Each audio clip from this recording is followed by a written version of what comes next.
కొరింథీయులకు వ్రాసిన మొదటి పత్రిక 7వ అధ్యాయము. మీరు వ్రాసిన వాటి విషయము, స్త్రీని ముట్టకుండుట పురుషునికి మేలు. అయినను జారత్వములు జరుగుచున్నందున ప్రతి వానికి సొంత భార్య ఉండవలెను, ప్రతి స్త్రీకి సొంత భర్త ఉండవలెను. భర్త భార్యకును, అలాగనే భార్య భర్తకును వారి వారి ధర్మములు నడపవలెను. భర్తకే గాని భార్యకు తన దేహము పైన అధికారము లేదు, అలాగన భార్యకే గాని భర్తకు తన దేహము పైన అధికారము లేదు.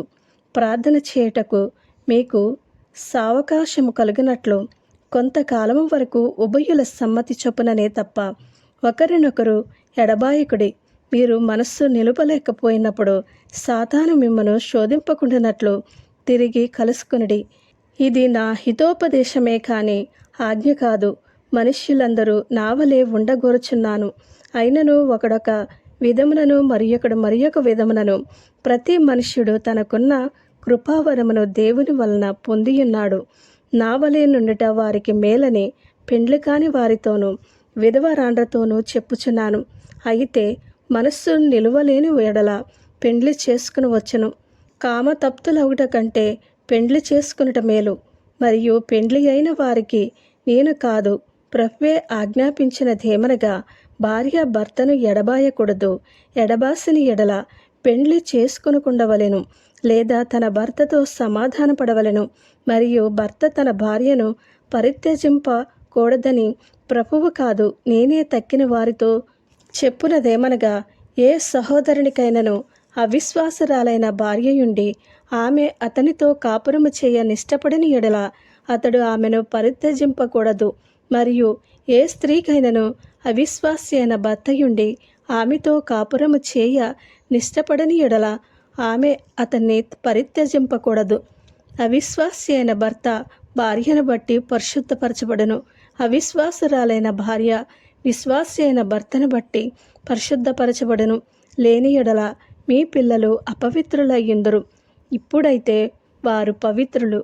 అయితే అవిశ్వాసి అయిన వాడు ఎడబాసిన ఎడబాయవచ్చును.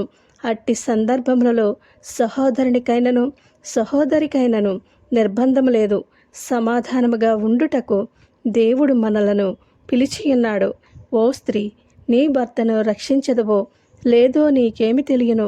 ఓ పురుషుడా, నీ భార్యను రక్షించదువో లేదో నీకేమి తెలియను.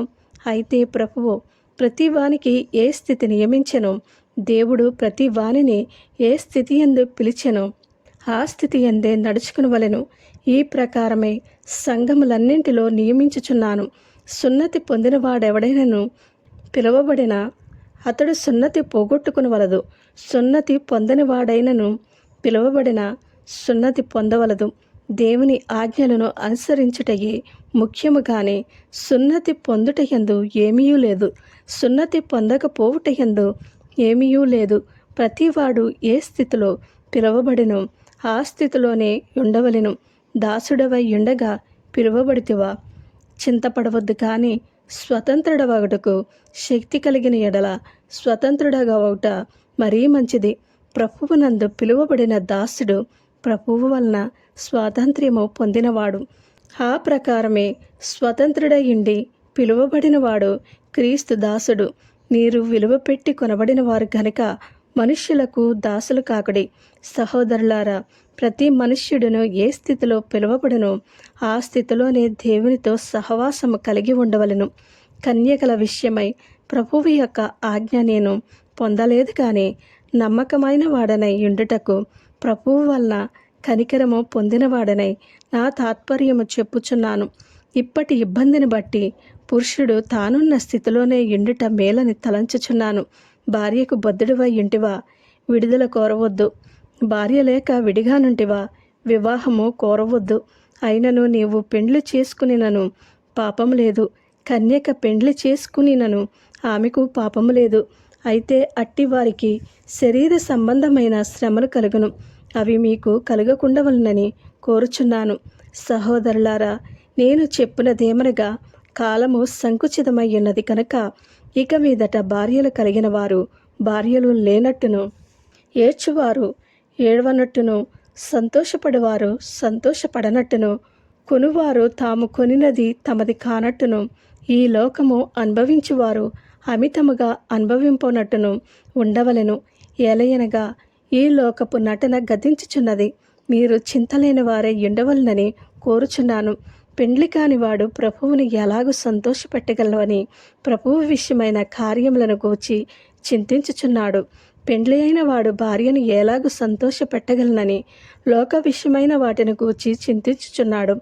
అటివలనే పెండ్లి కాని స్త్రీయు కన్యకయు తాము శరీరమందును ఆత్మయందును పవిత్రురాండ్రయుండుటకు ప్రభువు విషయమైన కార్యములను గూర్చి చింతించుచుందురు. కానీ పెండ్లి అయినది భర్తను ఎలాగూ సంతోషపెట్టగలనని లోక విషయమైన వాటిని గూర్చి చింతించుచున్నది.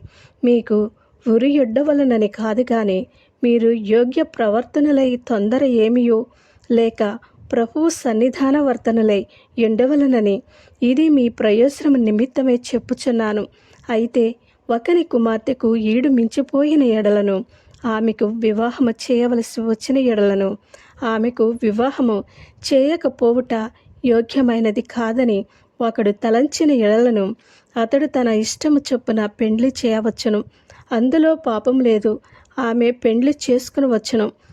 ఎవడైనను తన కుమార్తెకు పెండ్లి చేయనవసరం లేకయుండి అతడు స్థిరచిత్తుడును తన ఇష్టప్రకారము జరప శక్తి గలవాడునై ఆమెను వివాహము లేకుండా ఉంచవలనని తన మనస్సులో నిశ్చయించుకుని ఎడల బాగుగా ప్రవర్తించుచున్నాడు. కాబట్టి తన కుమార్తెకు పెండ్లి చేయవాడు బాగుగా ప్రవర్తించుచున్నాడు. పెండ్లి చేయని వాడు మరీ బాగుగా ప్రవర్తించుచున్నాడు. భార్య తన భర్త బ్రతికియున్నంత కాలము బద్ధురాలయుండెను. భర్త మృతి పొందిన ఎడల ఆమెకిష్టమైన వానిని పెండ్లి చేసుకున్నటకు స్వతంత్రురాలై ఉండును. కానీ ప్రభువునందు మాత్రమే పెండ్లి చేసుకునవలెను. అయితే ఆమె విధవరాలుగా ఉండినట్టయినను మరీ ధన్యురాలని నా అభిప్రాయము. దేవుని ఆత్మ నాకును కలిగి ఉన్నదని తలంచుకొనుచున్నాను. ఆమేన్.